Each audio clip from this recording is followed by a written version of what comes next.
Needhamites have grown accustomed to this news, but the Needham girls lacrosse team has once again punched their ticket to the tournament. With a month still remaining in the regular season, there is plenty of time to spare, but the Rockets clinched their spot in grand fashion with a dominant 14-7 victory on the road over Notre Dame Academy on May 6th. Despite a bumpy start to the season, Needham came into this week riding a 6-game winning streak and were looking to stay hot as they welcome back to Division II state champion Norwell to town on May 8th.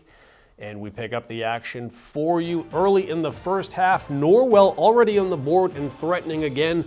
The pass out front is followed by a quick shot, but Liz Volanti denies it with her left leg. Norwell persistent on the attack still in the first 5 minutes, and Hilsinger gathers the pass, makes a loop out front, and beats Volanti high to the corner right here. The Clippers would then add their third. Murphy McDonough's shot. It's going to be saved at first. The rebound is going to bounce back to her. And folks, she's going to bury it home for the second chance. And just like that, Needham trails 3-0 less than 10 minutes into the matchup. Coach Beth O'Brien, however, would take a timeout to regroup, and boy did it pay off with the score now 3-1. Rockets offense starts to kick it into gear on a fast break. Steffi Vallis gives it over to Callie Hem, and she finds Sarah Conley slipping past the defense, hits her stride, and for the goal it's now 3-2 Norwell. And just a few minutes later, Maeve Barker looking to convert on the 8-meter opportunity. She plays it far side of the turf just inside the bar, tying the matchup at 3 apiece. With 6:30 left in the half, Needham takes their first lead courtesy of sophomore Callie Hem. She takes the feed at the top with plenty of room to work with, and she makes her move, cuts in, and rips one to beat goalie Chase Henriquez. The Clippers, however, would respond here in the final few minutes to even it back up. Check out the bounce on the turf. The ball bounces high right to the stick of Hilsinger, and she flips it in for her second goal of the game. It's 4-4 at halftime. Now the second half is similar to the first. Norwell, they would strike first. McDonough notches the hat trick with less than a minute into the half, fakes the shot high, goes low, and puts the Norwell ahead, impressive with a go-ahead tally. The Clippers would add another, so they lead by 2 with under 10 minutes to play. That's when the Rockets would come back. Kendall Milligan, she circles out front, pops it over to Conley, looping to the net, and the senior captain, well, she knows what to do with that. That makes it a 1-goal game. And then with 4:45 left, Gabby Walsh intercepts a pass, tosses it up to Milligan. She starts to pull it out and then spots Barker open in front. And Barker whips it to the back of the net, tying it up once again, this time at 6 apiece. Now that's the way it would stay until overtime. Rockets with possession, under a minute to go in the first extra session. They go to senior Caroline Walsh, who spins off her defender, shoots high, and boom. She pots the game winner with 45 seconds left in this one. Needham gets a big home victory over Norwell. It also pushes their season-high win streak to 7 games.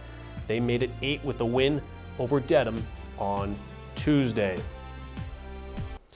Well, crossing over to the Diamond, where it has been a funky season for Needham baseball. At the start of the week, the Rockets stood with 5 wins, including 4 shutouts. On Monday, they added another with their second 1-0 victory of the season over Weymouth. However, that win only brought them to the 500 mark as they have had stretches of inconsistent offensive play. Needham was also still looking for that resume-padding win in their hunt to get back to the playoffs. A home contest against Braintree on May 10th provided the perfect opportunity to do just that. And we pick it up top of the first. Needham starting pitcher Tom Chmielewski, dealing early, strikes out the first 2 batters of the game, getting Marco Carnes swinging. Then catches Joe Vanelli looking on a looping curveball.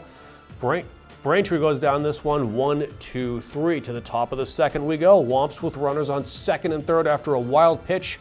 But Chmielewski gets out of dodge, gets Brendan Danahy to pop up to second baseman Will Foley. The game remains scoreless until the 4th. In the bottom of the inning, Charlie Roberts is hit by a pitch to load the bases. And then Charlie Sumner then steps up to pinch hit in the DH slot, works a full count, and folks draws the ball floor inside for the walk, bringing home Ben Gilardi for the first run of the game. Now up next is Chmielewski, and he helps his own cause here, reaches out and punches an off-speed pitch the opposite way down the line. That plates 2 to make it a 3-0 Rocket lead. In fact, all the damage done with 2 outs in the inning. We jump to the 6th, Braintree again with the runner on base. But Chmielewski comes up clutch again, strikes out Jack Andrews, his 5th of the game. He finishes with 6 shutout innings.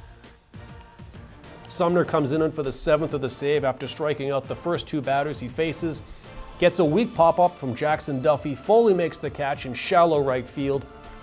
Folks, that's your ball game. Needham blanks the 2-time defending Super 8 champions 3-0. Second straight shutout and 6th of the season for the Rockets, giving them another crucial win as they look to make a late season push to return to the postseason. They will look to make it 3 in a row on Friday against Boston English.